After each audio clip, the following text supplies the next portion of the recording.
Do kraja ove lekcije čitat ćete nova korejska slova. Nema pamćenja. Idemo.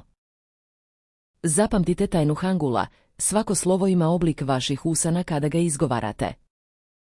Evo slova.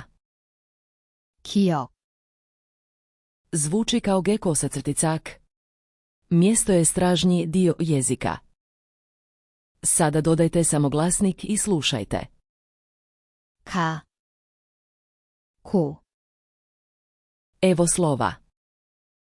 니은, Zvuči kao N. Mjesto je vrh jezika, gornja desni.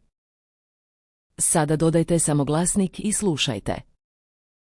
나, 누, Evo slova. 디귿, Zvuči kao D _T. Mjesto je vrh jezika, otpušteno. Sada dodajte samoglasnik i slušajte.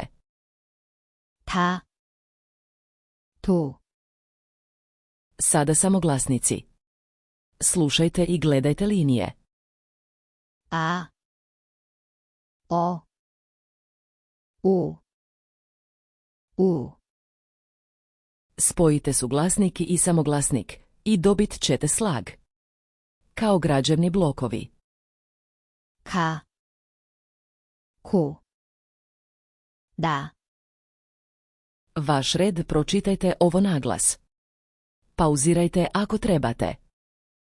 가, 고, 나. Fantastično! Upravo ste naučili 3 suglasnika i 4 samoglasnika. Već možete čitati više korejskog nego jučer. Sada to zaključajte. Idite na korean.viasaum.com.